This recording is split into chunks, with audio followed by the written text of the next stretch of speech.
men who instinctively take personal responsibility for themselves and their families eventually realize that being atomized, rootless cosmopolitans inhibits their ability to exercise their willpower. Male agency naturally leads into the creation of a patriarchy. Raise your sons to be strong, masculine and dominant. Raise your daughters to be soft, feminine and submissive. The bad behavior that we see from women today is simply a rebellion against men's failure to benevolently dominate them. The failure of Western society is a failure to maintain the patriarchy. And the patriarchy is back. Welcome to the show, guys. I'm James Fox Higgins on The Rational Rise, and it's my absolute pleasure to launch tonight a very new show hosted by Noah Revoy. And here's Noah with me now. How are you, Noah? Welcome. I'm doing very well, thank you. It's an excellent topic that you and I came up with, and I think this is going to be very useful for people as well. I hope so. And, I guess a lot of the feminists and gamma males who've been spamming us all week with their hatred probably don't understand our reasons for doing this. They probably think we're just trolling, and they certainly think that we're only talking about the patriarchy because we hate women. And of course, our wives don't are probably the first to tell others that that's not the case. Why are we talking about the patriarchy? Well, that you're absolutely right. People say we hate. People say we are afraid of women, or that we have some sort of desire to be tyrannical leaders over others. And it's actually the opposite of that. We have a deep care and concern for men, women, and children. And I believe, and I think you do as well, that a patriarchy is an excellent way to ensure that men, women, and children are able to live the best life they can, and it's a way to protect people from the dangers that they face in society. And I don't just mean physical dangers, but mental and emotional dangers. We've seen a lot of bad things happen, and we'll discuss details later, as the Western patriarchy has been eroded. And, I have one child and two are about to be born, and they'll be sons, and I want them to grow up in a world where we have a level of stability where they can go out and find people who are raised well. When they go on to find a wife, I want them to be able to find a woman who is going to be an excellent partner for them. And we see a lot of broken people in the world today. You and I, we care about those people. We want to help them. Absolutely. Well, that's a great way to frame it. But this is only the first, hopefully, of many shows that we're going to be doing for Patriarch Hour. So why don't we start with some definitions? Because that's the first place where we sort of fall off the wagon in these debates with people, is that there's a lot of conflation that goes on of terms. A lot of people have been reprogrammed essentially to associate the word patriarchy with violence of men, oppression of women, and all of these negative connotations. And this has been the working of the feminist movement, has created this negative association with the idea of a patriarchy, which, quite literally means a male-led group, usually at a societal level, but it could be a family as well. Even beyond that, it's more a father-led group. It's a older, mature, high-agency male-led group. Now, I think the way that we need to think of the patriarchy, and this will help us to take the emotions out and make it an easier way to understand it, is to think of the patriarchy as a social technology. So negative association with the idea of... think of it as a social technology. I'm just queuing up my notes here. It's not something that we always had in society. So we started off, this is the first slide about the patriarchy here. We started off men and women in different groups. And this was before we understood that, if you had sex with a woman and she got pregnant from you, that was your child. That concept didn't always exist. We all pretty much probably always understood that sex and children were somehow connected, but we didn't always understand the full biological ramifications of impregnating a woman. In this time, a lot of ideas about magic or gods, involved, or demons, I suppose, depending on the child that comes out. And we know this even more recently. Primitive tribes that have been well studied, some of them, they don't have a clear understanding of this type of reproductive science as well. And it makes sense. It's, it's not obvious. It's 9 months later. If you are in a tribes where more or less everyone is kind of related, people all look like each other anyway. So the fact that someone came out looking like you could have been a coincidence. You don't and it was know. also, probably before monogamy had developed as a social technology for a lot of tribes. And so there would have been a lot more confusion about, parentage. Yes, in fact, monogamy is an outgrowth of patriarchy. And so what originally happened is was actually very abusive situation. So men, they kind of went their own way. They had their own camp. If they wanted to go hunting, they went hunting. If they wanted to work, they worked. If they didn't, they didn't. They basically didn't do anything they didn't want to do. Meanwhile, women would be saddled with all of these pregnancies and children. Many children were actually murdered by their mothers because there was, either too many kids to take care of, or they were suffering their own trauma from this situation. Women really were not happy. Men could come not just from the neighboring tribe, but any random men that ran through could rape the women, could harm the children. The women were completely at the mercy of random men that came by, and wild animals as well. There was not safety for them. There was not security. No one provided for them. If they were pregnant and they couldn't work and the other women in the tribe didn't support them, they just died. They'd starve to death. And so this isn't something that women liked. They were being treated worse than property. At least we look after property. If we have, we'll say this, my wife or my husband. So we have an investment in each other in a relationship, and we look out for each other. We take care of each other. The relationship is the property, not the individual. But women were treated worse than cattle. They were treated like an exploitable natural resource by other women and by men, and by men that had no connection with them as well. And this system was very fragile. At a certain point, women were so unhappy with this system because they had nothing to offer men. Men could just come and take everything they wanted. They could take the women's food. They could take the women. They could, when the boys were big enough, they kidnapped them over to the men's tribe where they would learn masculine things.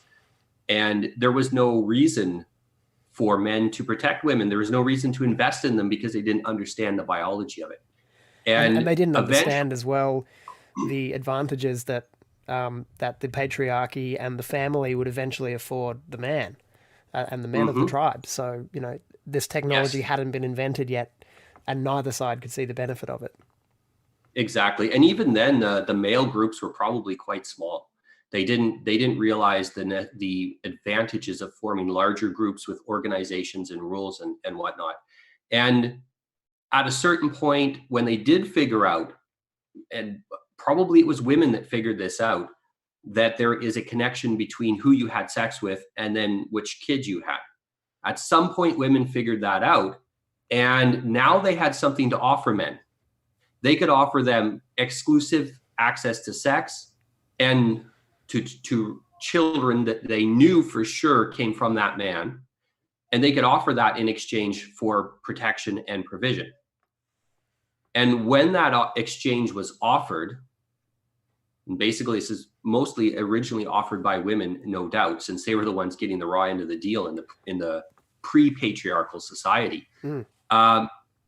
Men decided, hey, this makes sense. Now, if we invest in women and children and we take care of them, she's going to have better quality kids, which means I'm going to have better kids. And when I'm old, I'm going to have a bunch of strong sons to take care of me, to protect the tribe, and a bunch of daughters who will give me some, lovely grandkids and whatnot. And they started to form a patriarchy. And that's the next slide. So we can see, or we can say that it's partially driven by female hypergamy, the creation of the patriarchy. And can you imagine if your tribe was the first one to say, hey, maybe if men and women ally together in a patriarchy, we're going to have a better outcome? Well, I'm sure the other tribes would have called them heretics, or some variant The other of men that. would be like, what are you doing, you fool? You're going to ruin everything. So much? Yeah, you're good. Why are you investing so much in these women? Like, seriously, what are you doing?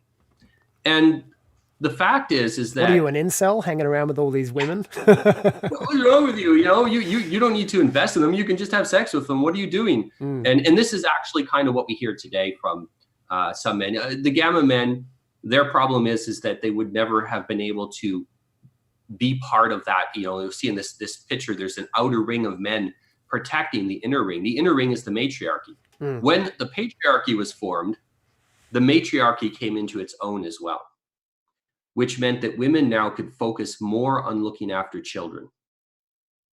They were safe-ish, safe-ish. I mean, the world was still dangerous, but and they were provided safe. for to a greater extent. Yeah, and men had to negotiate now with women. There wasn't, you couldn't use violence and rape and things to fight with these women, because that would traumatize them to the point where they make terrible mothers. If you wanted And your probably children, make broken babies as well. exactly, they make terrible mothers, broken babies, and so you have kids. But if those kids don't survive, if those kids are totally messed up or hate your guts because of what you did to their mother, you're not going to have a happy life when you get older. And so men started to realize that taking good care of women and children was beneficial to everyone. And men started to get the ambition of our tribe can grow this way. And the early patriarchal tribes very quickly decimated the tribes that did not engage in patriarchy. There's only a few generations and everyone switched to patriarchy. And we can see from the genetic record that it was mostly waves of more patriarchal societies. In Europe, for example, every few hundred years, they would take over. They would send their extra men out and take over society. And we see in Spain, genetically on some of these waves, they killed 90% of the random men that were living there. And the women all joined the patriarchy of those societies because they had a much better deal there. And you have to negotiate in a patriarchy with the women. You have to make a reciprocal deal. And the closer it is to a true reciprocity, the better quality children you end up having and the happier everyone is. And I guess the truth is that everything you're describing here is not just some ancient far-flung thing that's gone. It still exists, but the father figure in the patriarchy scenario has been replaced by a corporate fake entity known as the state. We'll get to that, I'm sure, in more detail later on. Yeah. Now, if we want to look at these primitive patriarchies, it gives us some ideas of understanding the origins. Then we have to figure out how that applies in modern times, because we don't live in a jungle surrounded by, wild animals. And there are people who still live like that. We don't live in a jungle surrounded by wild animals and other tribes that are raiding us. But what you see there is that the fire doesn't just represent actual fire. It represents the religious beliefs, the system of belief that the community has, its laws, its culture is represented in the fire there. And the women are closer to that. And you'll notice this today, that very often women are much more attracted to systems of religion than men are, and belief systems. And they're in the center, raising the children, teaching the children the rules of that society. This is part of the reason why the patriarchy needs to be a cooperative system between men and women for it to work. And the men there around on the outside. And beyond the fire is danger. It's still danger today. Beyond the patriarchy is danger.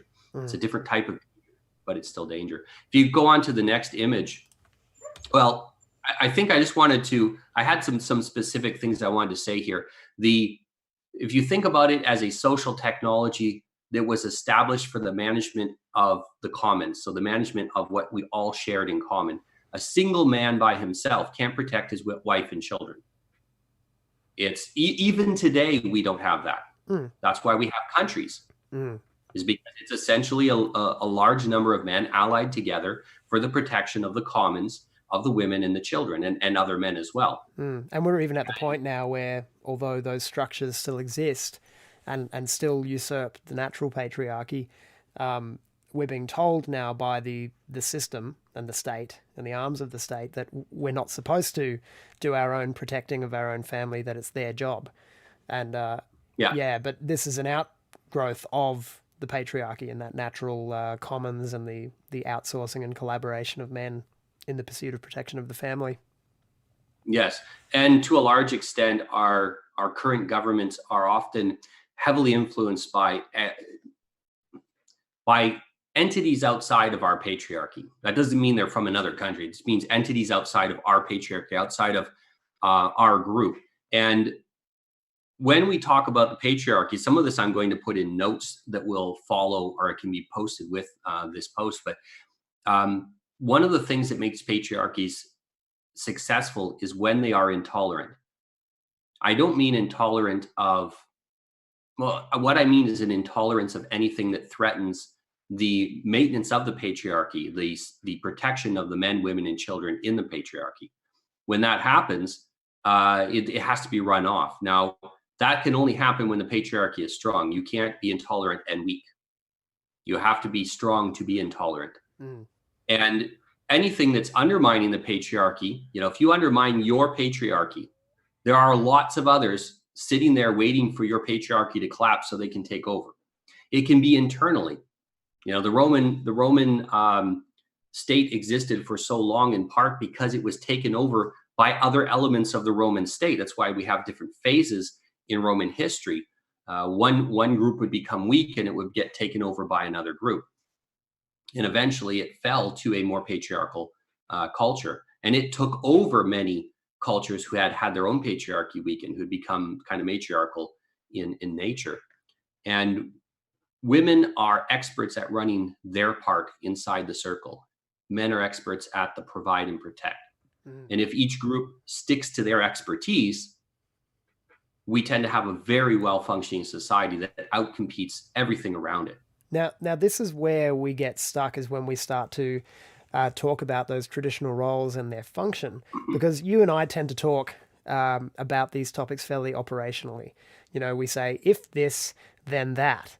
And we're not ascribing moral attitudes to these things. It's not about what our ideals are. It's not about how we design the world. We're trying to be truthful about how the world is and how human nature is. But we find a lot with the people that we butt up against, they can't speak that language at all, can they? Mm-hmm. No, they can't speak it, and they don't understand it as well. And this is a problem because, and to a certain extent, they don't need to. One of the things that we have to understand in the patriarchy, what it's not ruled by men. It's ruled by the high agency, mature men of the tribe. A lot of the people who would come out anti-patriarchal are people who wouldn't fit into that category. They wouldn't be the mature, high agency men of the tribe. And of course, they're not too happy with us talking about a system which doesn't give them power. Everyone wants power. And and also a lot of the women that complain about us talking about the patriarchy, there are a lot of supportive men and women as well. But a lot of the ones who complain are ones who they don't want to be in that center of protection, doing the work that the women in that center of protection are doing. You don't get the protection you don't get the provision and protection without offering something in reciprocity. They want the protection of the patriarchy. They want to be able to phone the police. They want their country patrolled by strong men. Nobody wants their country patrolled by a bunch of teenage girls. That is just not what people want. And if you were to do that, you would be very quickly overrun. And we see in the West, as we've weakened the patriarchy, we've been invaded. And that other slide there starts to show what happens when the patriarchy is weakened. At first, not too much. You got less men taking responsibility. What happened to the other men?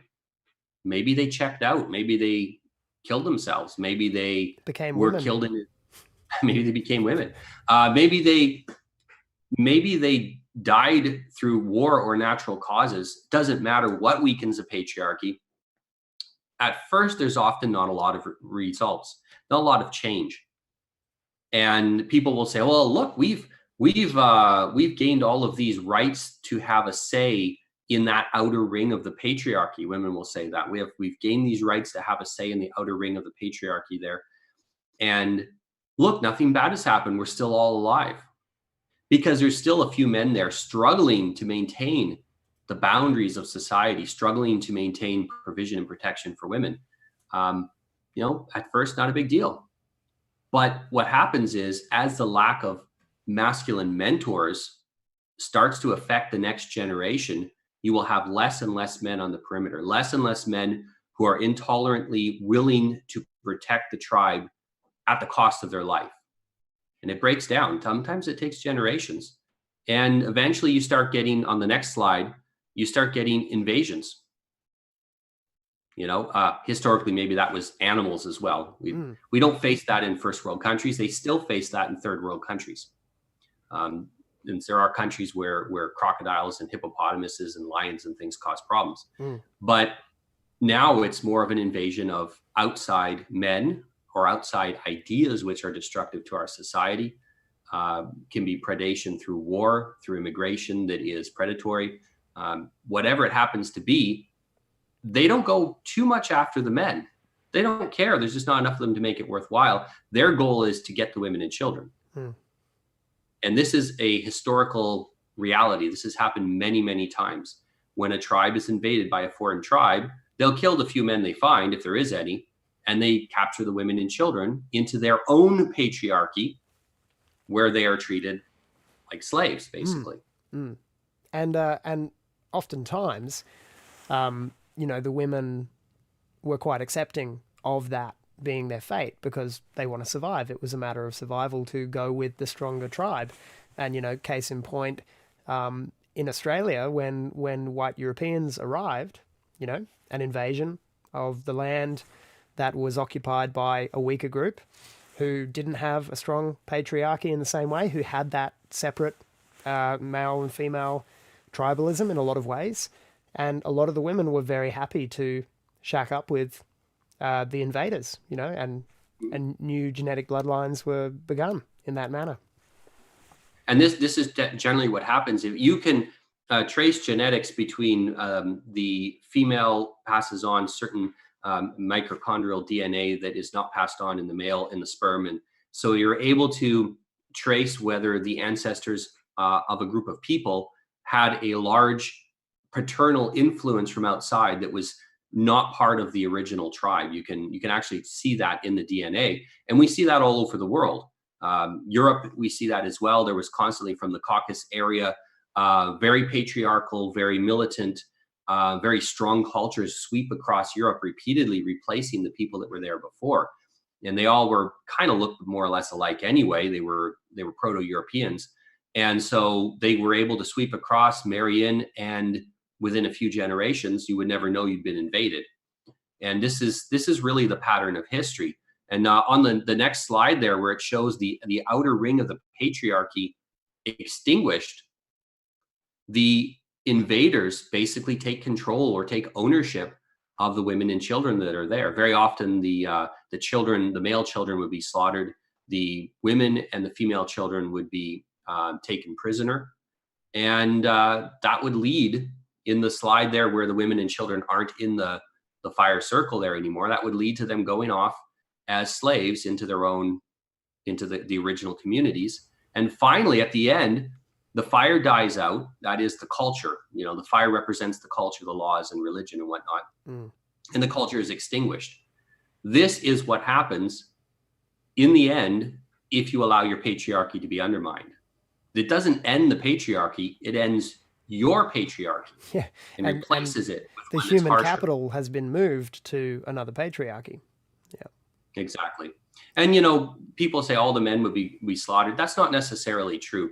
Men are extremely useful. There is, in Spain, for example, the invasions there killed about 80% of the men, while 20% didn't die. What happened to them? Probably at a certain point, some guy said, we might as well ally with the invaders and make some sort of a deal with them, because otherwise we're going to get wiped out. So some of the local men would survive, but more or less it means an end to your culture, a massive cultural shift. We see this repeatedly. And what we're seeing, I guess, today is that the men don't even need to be slaughtered if the subversion of the patriarchy is done patiently and slowly enough, and it's happening so slowly that over a few generations, as I said before, we've got these conflated ideas about what the patriarchy is, which make us, if we are munching our blue pills every day, they make us hostile to the basic idea of that male protection of society and of the family. The feminist mindset is, I don't need no man, essentially. And the outcome is that, we have modern day movements like MGTOW where men are going their own way and they're saying, hey, maybe if we just go back to that segregated tribal model and we stop caring about the family unit, stop investing in it, stop making ourselves vulnerable to being replaced as we have been. And they're all legitimate concerns. But the action still breaks up the family and still breaks up the patriarchy and leaves the men facing gene death. So if the invasion happens over a few generations, it doesn't even necessarily need to be violent at all. It can still happen. Yes, gene death is still death. Maybe when they invaded, only a small portion of the men were killed and the rest were castrated. This was common in ancient times. The rest were castrated, or nowadays they castrate themselves.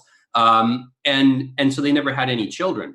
That would be the same. You'd get the same outcome of the end of your culture and the end of your civilization, the replacement of a new culture. Women will, in general, align to the culture of the strongest man in the room.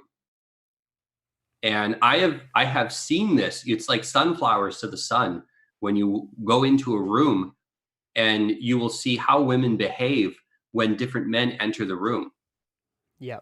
Men will, of course, also change their behavior when women enter the room. We even change our behavior when men enter the room. And I guess because the attention of women is such a vital currency for genetic propagation and for men in particular, and we're so instinctively attuned to it, this gives rise to the sociosexual hierarchy. And I guess we can do a whole episode on that and how it relates to the patriarchy in particular. But the alpha male phenomenon is important to mention here because it's the alpha males who end up becoming the patriarchs of a tribe or of a small town or of a nation state. And a lot of people think it's some sort of tyrannical control over other people. And it's more like it can be that. This is the problem. When you undermine your own patriarchy, you know what your own patriarchy is. You have a lot of influence on it. Your father is maybe in the patriarchy. Your older brother, your sons end up maybe in the patriarchy if you raise them right. And so for a woman, through her family connections, she has an influence on the patriarchy. And she can advocate for better conditions for women and children through these connections. When you are invaded, and this can be externally, this can be from an internal revolution amongst young men who decide to establish a new patriarchy, you have no say in what goes on.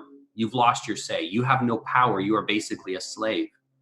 And the next patriarchy that comes is probably going to be more intolerant, more violent, because it was able to take over your patriarchy, and much worse for you than if you had instead tried to strengthen your own country's or your own group's patriarchy and work to make it fit the needs of women and children and men as well. It has to be reciprocal. If it fit people's needs instead of undermining it, you'll be a lot better off.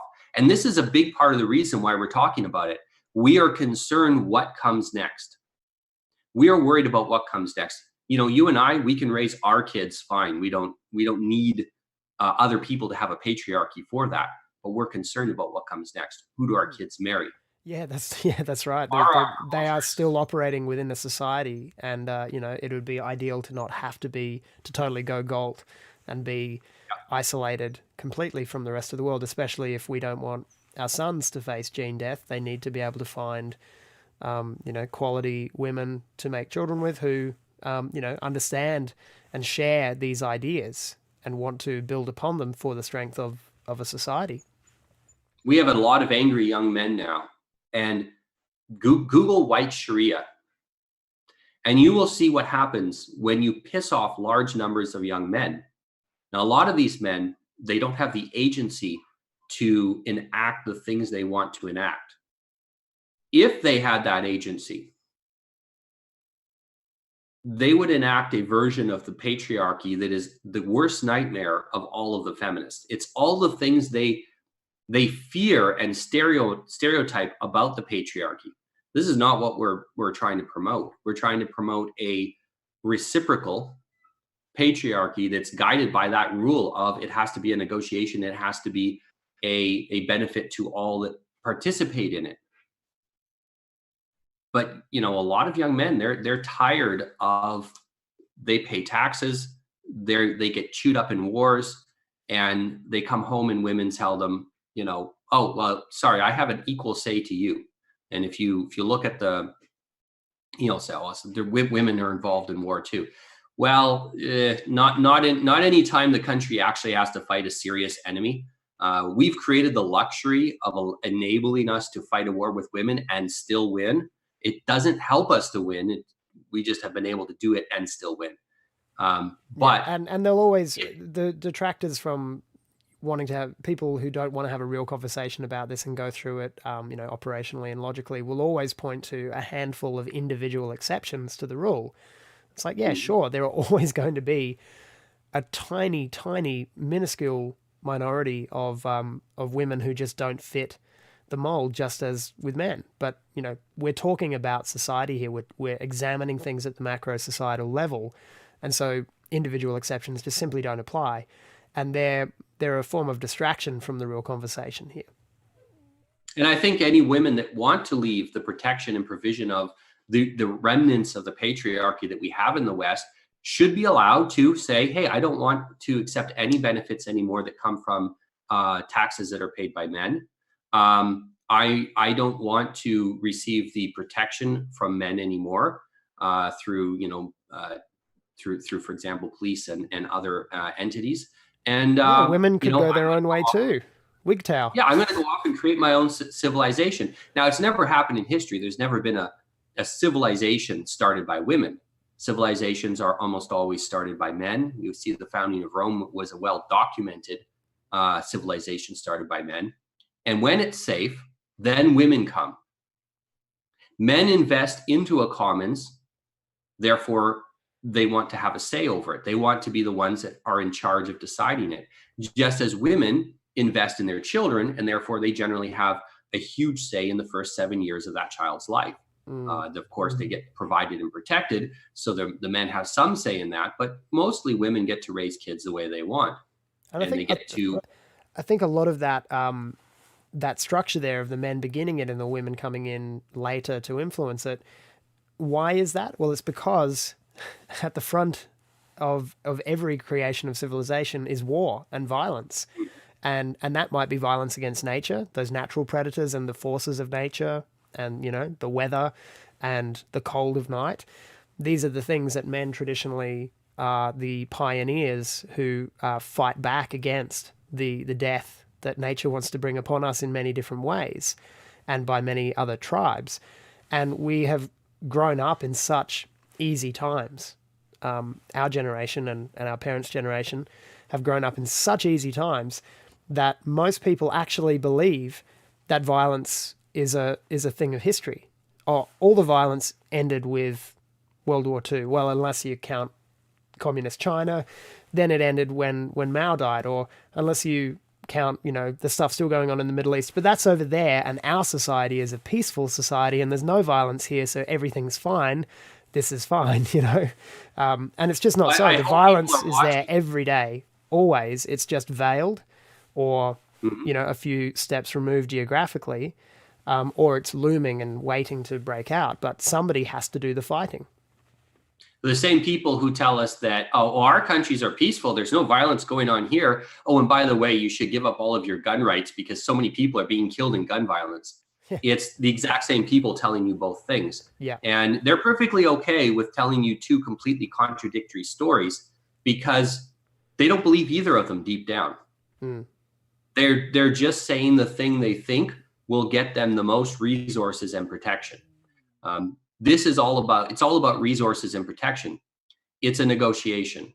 And when I say that only male agency will save the West, it's because when men fail to do their job of provide and protect, And that includes protecting people from bad behavioral patterns and ideas that infiltrate the culture. And we do that by excluding people who have those ideas. And if they provide an ever-present danger to us, we actually will fight them.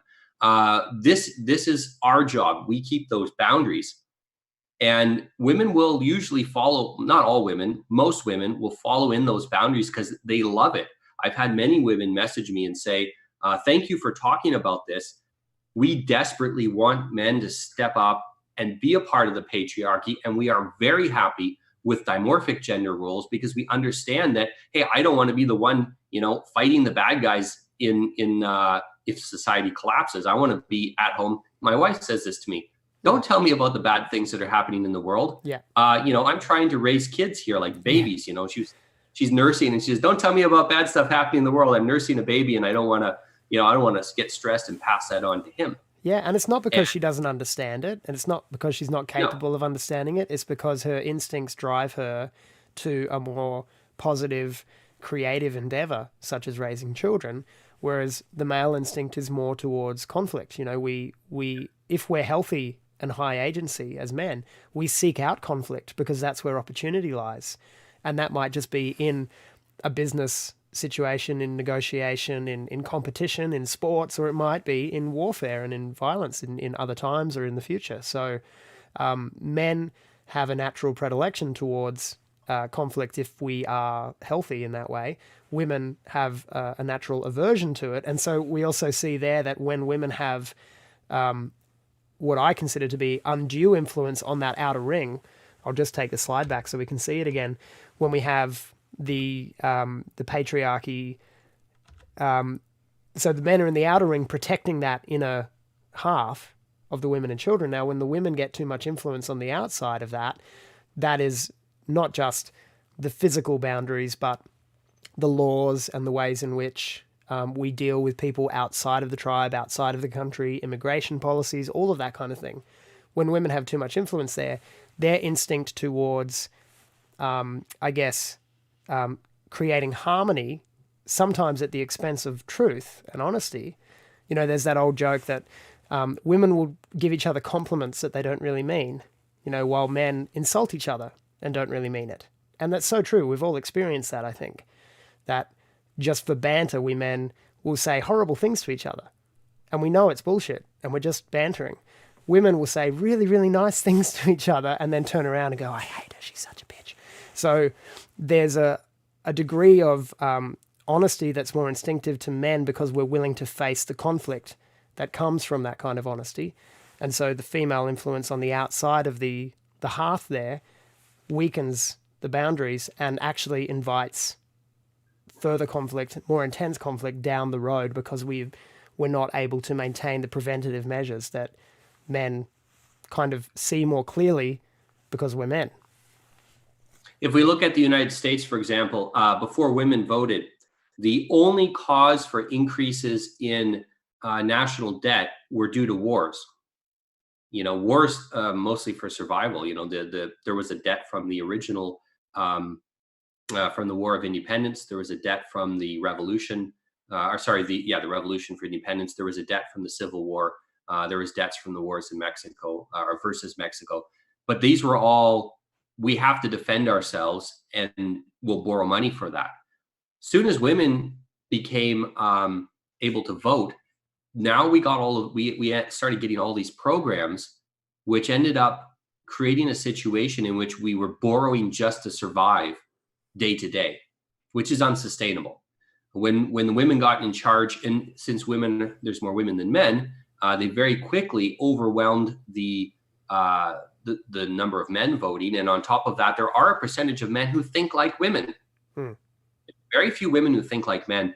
I'd say maybe a third of men think like women. Under a patriarchal system, those men would have their power reduced. Maybe they wouldn't get a vote because they weren't capable of being part of the protection and defense of the state, so they wouldn't get a vote. Yeah, or they would be trained out of it very early from the patriarchal influence on society, because what we're seeing now in the West is that young boys are having vastly more exposure to women as educators from very early childhood all the way through to maturity, and there's a severe lack of male positive, masculine, male patriarchal influence. And again, you span that across a couple of generations, and you end up with a whole generation of young men who don't know what it means to be a man. They don't know what it feels like to be a man. They're very confused about their masculinity and resentful of the idea that they have to live up to something that they were never taught to do. So without the rites of passage and the mentorship and the leadership and the patriarchy existing to create men, we end up with more female-minded males. And, you know, women are really, really good at raising babies and helping young women to develop. They play a very important role in the patriarchy, actually. This is why I say, you know, if women aren't playing their role in the patriarchy, it can't survive as well. Their ability to raise babies is wonderful, and they get so good at it that they tend to treat people like babies all the way through their life. You know, they'll say, "Oh, well, you can't have that dangerous item. We're going to ban it." They love banning things. You know, you can't have a gun. We're going to ban it because, you know, you're basically a child and you can't look after this. They're just, you know, handing that right to violence over to one degree of separation to the state. Yeah. And to the state and whoever's willing to not follow the rules. Yes. Yeah. And they are also very good at raising young women, helping young women to understand their roles in society, helping them to become feminine and to learn how to raise children and look after a household and whatnot. The problem is they then take those competencies and transfer them over to raising boys past the age of 7. And this is where we have a big problem, because they don't know anything about boys past the age of 7, basically. And they recoil on a lot of the male instinct that begins to emerge in boys at that age. You know, the need for rough and tumble. They try to work it out of them. You know, I'll give you an example. Yesterday, I'm at the park, and my son is trying to work up the courage to make a very large jump, so higher than his head. And he's like, "I don't know. I don't think I can do that jump. It looks scary." He's very cautious about heights. So I said, "I know you can do it, but maybe you should try a jump half as big first to get some confidence." And I'm trying to work him through the process of building up the courage to do it. And along comes an old Portuguese grandmother, and she says, "Well, maybe it's just too much for him. You shouldn't push him. He's got plenty of time to develop." And I was like, "Thank you very much for your input, but you know, I'm sure he can do it. You know, he needs to be pushed a little bit. That's my job as father." Yeah, but it's her job as mother as well to infantilize and protect. There just has to be a limitation applied to that, and that's the man's job to balance it out. And it's the same in my home. My little 3-year-old has just figured out that he can jump off the top bunk onto a mattress on the floor, and it's a jump that's like, you know, 3 or 4 times his own height, and he's like super thrilled that he can do this. And so he showed it to my wife the other day, and she was just like, "Oh yeah, no, don't show Mama that. Don't show Mama that. That's one to show Papa," because, you know, my wife understands as well that her instinct is not necessarily correct, but it is her instinct nonetheless. And so she can happily accept that I'll take responsibility for injuries and anything that happens from pushing the boys too hard. But my job as the father is to encourage them to find out where their limits are so that they can push beyond those.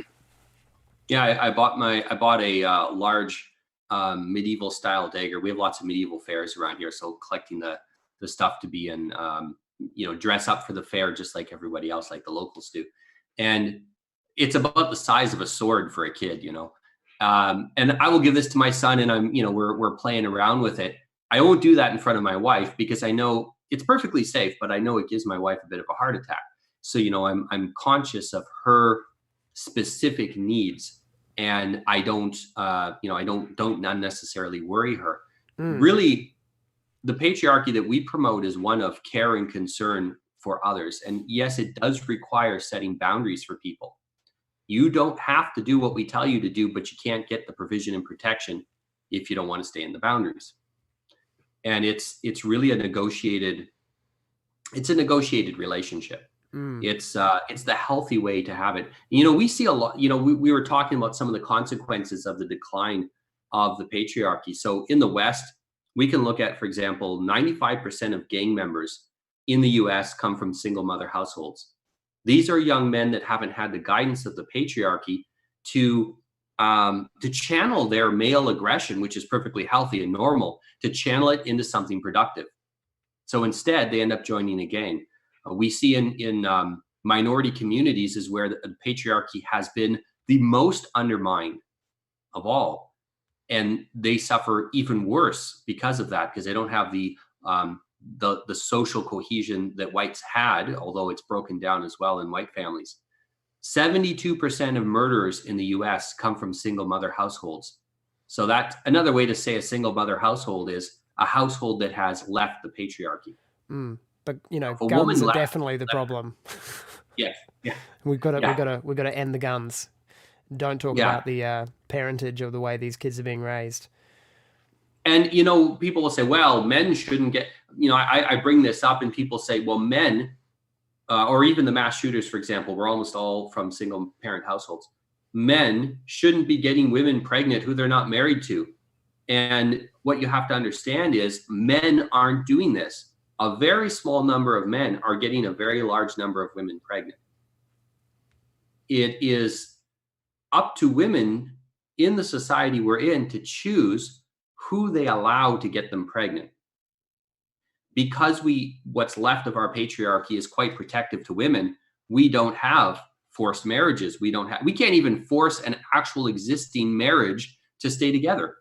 Sort of Women want defeats to the leave. purpose, doesn't it? Yes, it's that's why I say it's only the remnants of a patriarchy. Yeah. We can't.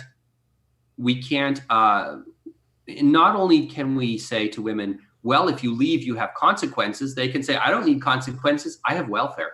Yeah. I can make you pay and protect me without me doing anything reciprocally for that. And that's when I say that feminists want all the benefits of being men, of being in the patriarchy with none of the responsibilities. That's what I'm talking about. Yeah. And what we're seeing here with a lot of the accelerating collapse in the West, particularly in America, is the very logical, understandable result of the collapse and the rejection of the patriarchy. This would not have happened under a stable, healthy, reciprocal patriarchy. It's happened because feminism in particular has, really influenced generations of young men and women to vehemently, passionately, vitriolically reject any idea of patriarchy being good, to the point where they can't even have a conversation about it and think about it in any sort of rational or operational terms. It's all a big moral issue for them, and they think we're advocating for a Margaret Atwood style society, that just treats women as inferior property to be abused constantly. And what we advocate for is absolutely reciprocal. And it really is about men and women recognizing, as you say, their innate strengths and also the responsibilities that come with the various benefits, and going back to that issue about the difference between men and women, an example I see it in my own marriage is that, my wife is very astute, very intelligent, very aware of the problems in the world. Similarly to your wife, she has requested that I limit the amount that I expose her to the stuff that's going on in the world, because, she just knows it's not good for her and it doesn't give her hope. So we have a good arrangement there. But it's also just absolutely known, and it's an absolute given within our marriage, that if there's weird sounds going on outside at night, I'm up. I'm investigating that, and I'm making sure that she and the children are protected. That's my natural role, and she's very, very happy for me to do it on her behalf. And so this is just an acceptance of, the basic. I mean, how would you feel as a man if you were the one cuddling up under the doona going, there's a weird sound outside, honey, can you go and check it for me? Like, surely Women hate that. That marriage cannot last. Even women that are staunch feminists but happen to have a man in their life, which occasionally happens, these women, when it comes time for an actual dangerous situation, they lament if their man does not stand up and be a man. Yeah, and You they know, will often the hypergamy instinct will kick in if it happens repeatedly, or if there's a sense that it would happen in a conflict. If a woman feels that she really is offered no physical protection by her husband, and there's many ways without having to get into fights that a man can express his ability and his willingness to protect his woman. But if she doesn't feel that protection is available, again, totally understandable for her to want to find a man who will protect her. Why wouldn't she? Well, they say there's no atheists in a foxhole. There's no feminists on a sinking ship. Yeah. The moment it comes down to, wait, I'm a woman and I get special privileges for this. Oh yeah, I want all the special privileges, please. Okay, you can hold the door open for me and help me into the life raft. Sure. I'll complain about it afterwards, and I'll say you oppressed me by saving my life. I've actually had women, I've expressed that it's very important that men protect women and children from danger. And her response was, stop oppressing me. If I want to face danger, I can. And I'm perfectly happy if you want to be suicidally stupid, but don't expect me to clean up the mess. Because as a patriarch, I have to focus on what's inside that circle. If you want to get in the circle, you're going to get protected, but you can't stay in the circle if you're not going to act reciprocally. Yeah, and don't undermine the circle. Don't be in the circle and at the same time invite outsiders to break through those boundaries, or start convincing the other men in the circle to break it down and get back to that position where the circle is weakened. It's a male domain, that outer circle, that those structures and forces that protect the hearth, protect the family, that is a male domain, and it's best kept that way. And, we talked in the beginning about our love and care and concern for people is the reason that we're talking about the patriarchy. But the way that I personally came to realize how important it was is that I'm a coach. And so I help hundreds of people every year with problems that I always ask them, usually on the first session, why don't you just ask your father these questions? In other words, why don't you ask the patriarchy these questions?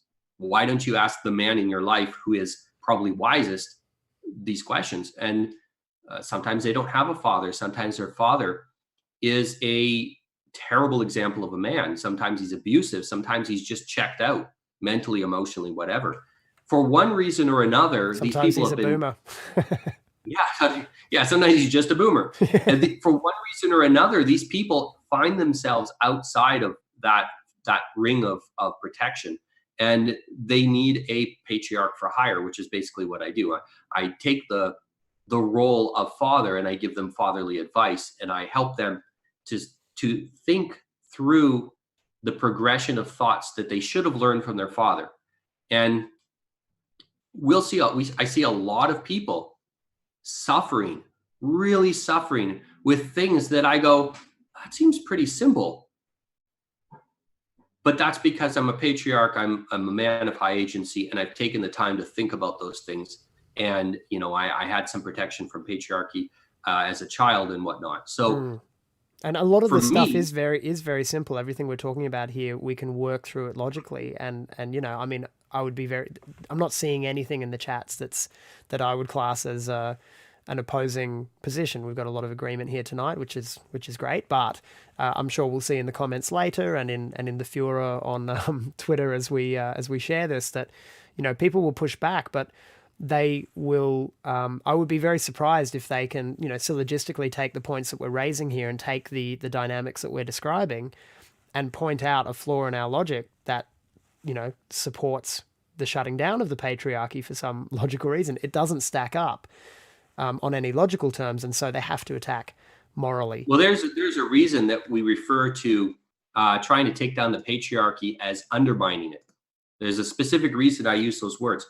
Women aren't capable of attacking the patriarchy directly. Like, they can't match men in a physical confrontation, but they undermine instead. So they take away the foundations. And part of the foundation of the patriarchy is women raising children to understand the rules of their society and to have respect for the people who protect and provide for them. Yeah. Particularly their What fathers, their actual father. exactly their fathers and the father principle as well. Yes. It's important that we respect our parents, but we also are the fathers, but we also recognize that principle as well, so that when we become then eventually the patriarch, hopefully we mature into that level.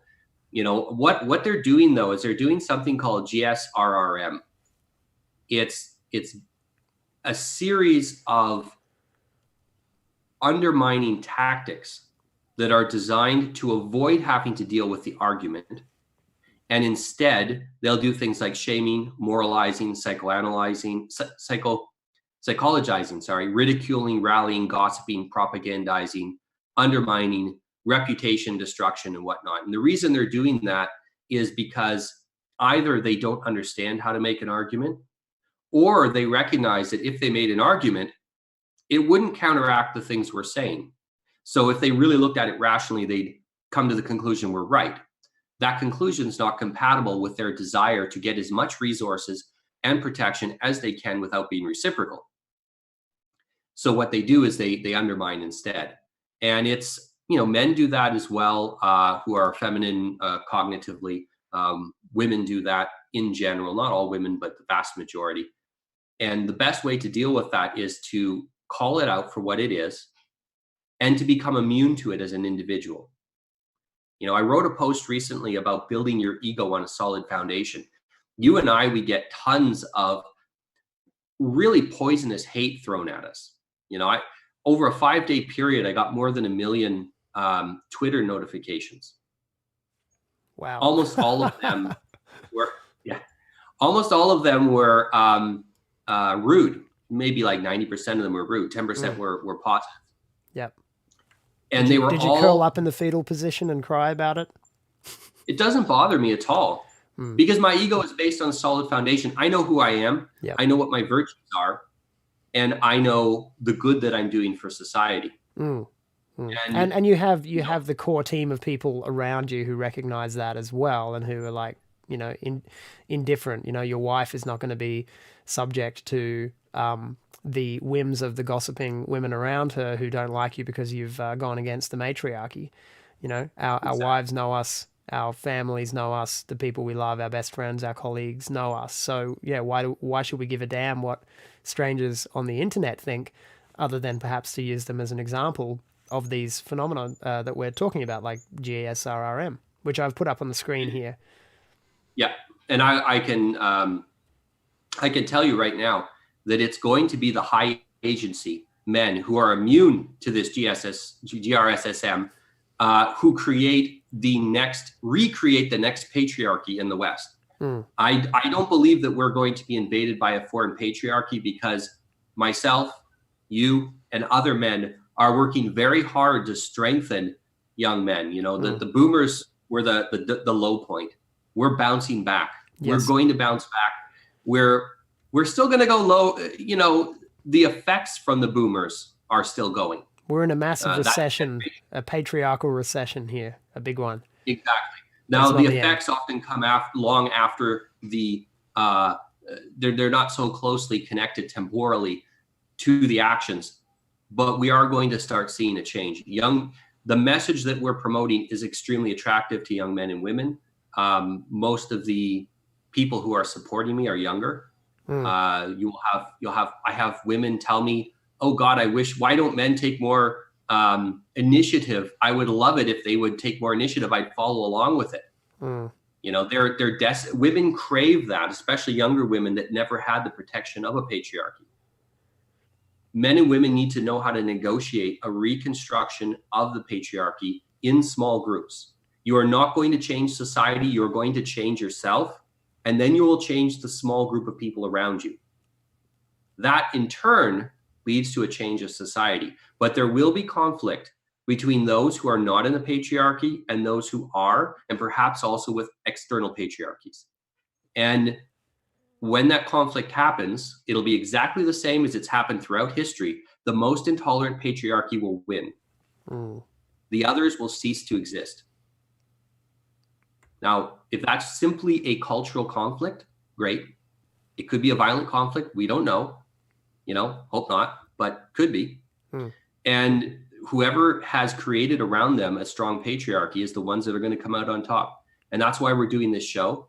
And that's why we're going to continue teaching not just what is the patriarchy, but specifically what can young men and women do to build that structure around themselves. Excellent. Well, that has been a fantastic introduction to the concept of the patriarchy for anyone who's wondering what the hell we're doing here. Yeah, we're going to be here every Tuesday night at the same time, 7 o'clock Sydney time, wherever you are coming in from around the world. You can figure that out, but it's all available for playback. So thank you, Noah, for joining me tonight for this first Patriarch Hour. Pleasure. First of many, no doubt, and we will be specifically going into concepts and actions that people can learn and learn how to take in order to surround themselves with a strong patriarchy, to build their own little patriarchy at home and in their neighborhood, in their community, in their circle of friends, because we have to start small, one little step at a time, and build in concentric circles that eventually over a few generations we can rebuild the strength of the civilization that has allowed us to be here, this great Western civilization. And I think we can only do that by re-establishing the patriarchy. So one person at a time, one step at a time. Thank you, James. All right. So, guys, we'd love you to join us next week for the next Patriarch Hour, but please check out our other programs on rationalrise.tv. That is the place where you can go. We are trying to lead the charge in the exodus out of these converged media enterprises such as Google and YouTube in general. And, Twitter, Facebook, all of these platforms have become converged under the paradigm that we all know is quite destructive to a lot of the principles and the values of Western civilization. So we are trying to lead the charge by creating our own independent platform, and that's Rational Rise TV. And if you follow the link in the description below, you can find a way to support this show in particular and to support Noah in coming back each week. Patriarch Hour every Tuesday on Rational Rise TV. And once more, make sure you hit the thumbs up so that the algorithm is beaten and we can share this good information around, and be sure to share the link with somebody who you think will either get it or someone who needs to get it. Thanks for joining us tonight. I'm James Fox Higgins on The Rational Rise with Noah Revoy for Patriarch Hour, and we'll see you next time.